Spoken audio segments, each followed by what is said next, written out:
Today's focus is on what separates an average academic essay from a strong one. This development begins when you first put your finger to the keyboard and does not end until you've submitted your final product. Students often believe that having good ideas is enough.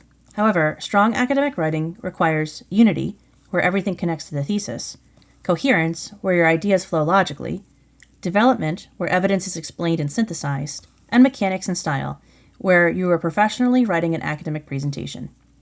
These elements work together. A strong thesis without coherence feels confusing. Strong evidence without commentary feels incomplete. And great ideas presented with weak mechanics often lose credibility.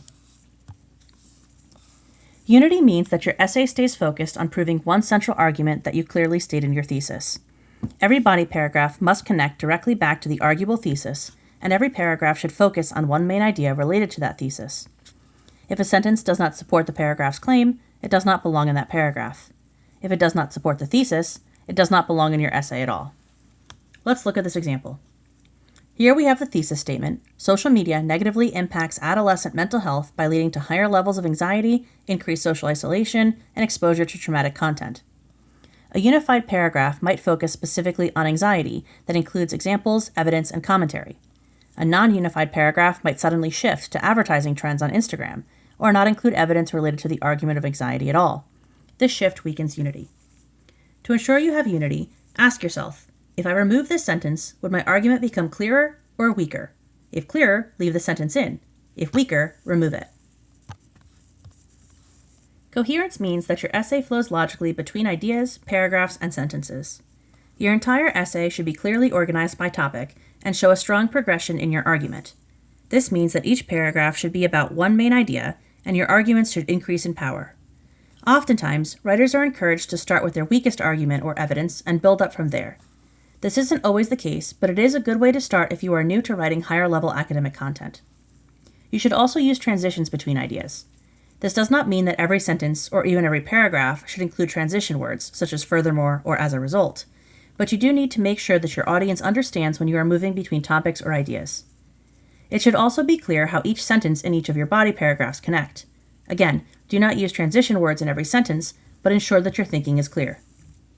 Coherence is about how smoothly ideas move from one sentence to another sentence, or a paragraph to another paragraph. And even strong ideas can feel confusing without clear connections. For example, a weak example of coherence is the sentences: social media increases anxiety. Teenagers use phones often. Depression rates are rising. There is no connection between these ideas. However, a stronger example might sound like this: social media increases anxiety among adolescents. As teenagers spend more time on their phones, they're increasingly exposed to unrealistic social comparisons. As a result, rates of anxiety and depression continue to rise. These sentences build logically, use cause and effect language to improve flow, and uses transition words when needed to guide the reader. Coherence is all about guiding your reader through your thinking. Evidence alone is not enough to create a strong academic essay. You must have strong body paragraphs that include a specific topic sentence, evidence via a quote or paraphrased information, connection to your thesis, and most importantly, at least 2 to 3 sentences of commentary or synthesis. This aspect is the most important because it shows the reader what you are thinking, why you have the evidence together, and allows for a deeper conversation between yourself and your sources. Oftentimes, students remember to use quotes, but do not have a complete analysis of that evidence. Evidence supports your argument, but commentary explains it, and synthesis makes it significant. Let's look at an example. Smith argues that social media reshapes adolescent identity formation. This quote and commentary are weak because the reader does not see why the writer included this quote. Why is it important? How does it connect to the argument? A stronger example would be, Smith argues that social media reshapes adolescent identity formation. This suggests that adolescents increasingly construct their identities in digital spaces rather than through face-to-face interactions. As a result, online feedback becomes central to self-worth, reinforcing the argument that social media significantly influences mental health. In this example, the second and third sentences explain the quote, showing the writer's thinking as well as connecting back to the thesis. It is clear in this example that the writer is truly analyzing the evidence. Synthesis, which must take place with 2 or 3 more sentences, would be the next step. Always ask yourself, why does this evidence matter? How does this evidence prove my claim? What are these sources saying about or to each other? Every academic essay must include evidence. Oftentimes, this comes in the form of a direct quote from a credible source. When using quotes, you cannot just drop them into your paragraph. You must integrate them.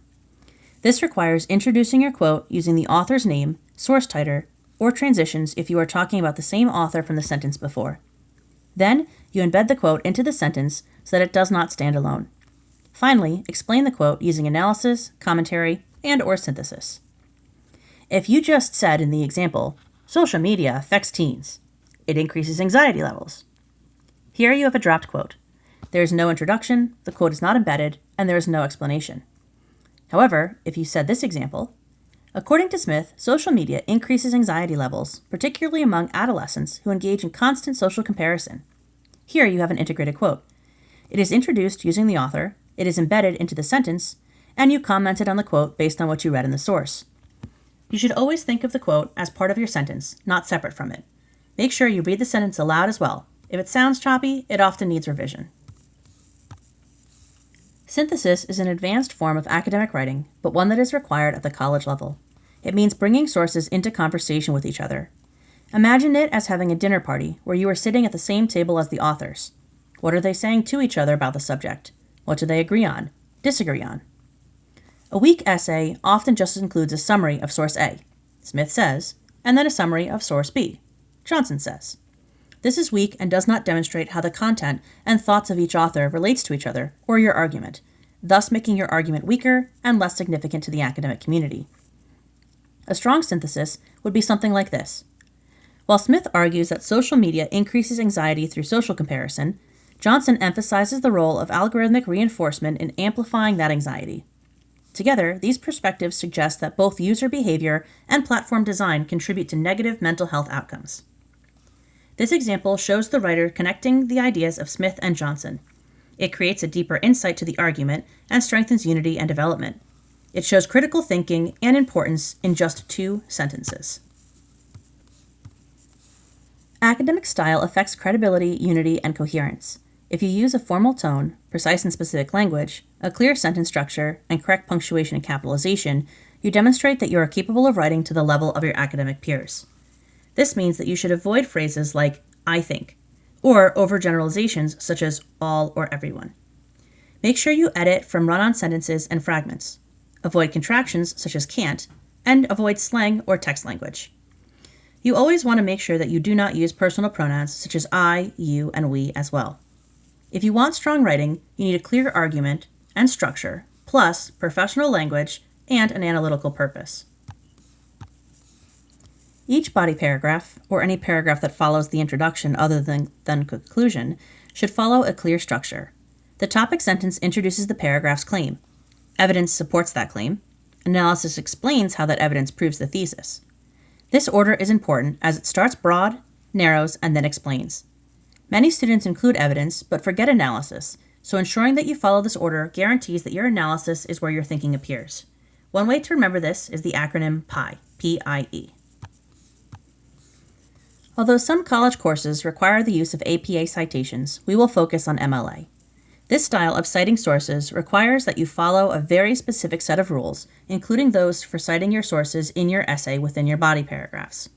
I will go through most of the rules in detail in another video, but for the purpose of unity and coherence, I'm just going to review the basics. In-text citations come after your quote or paraphrase and includes the author's last name and page number.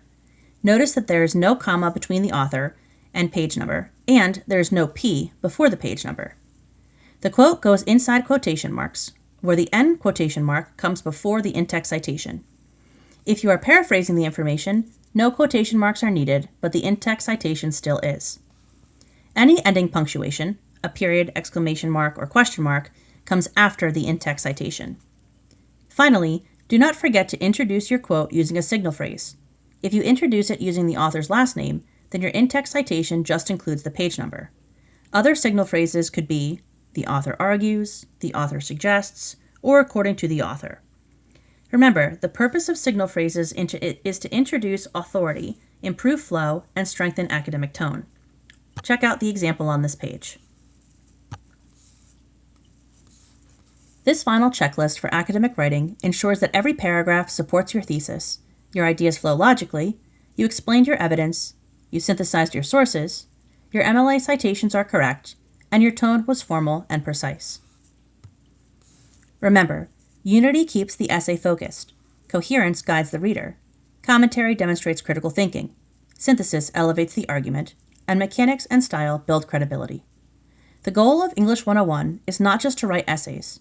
It is to think analytically and communicate ideas clearly and professionally. Credit for this presentation template goes to SlidesGo and includes icons from Flaticon and infographics and images by FreePeak.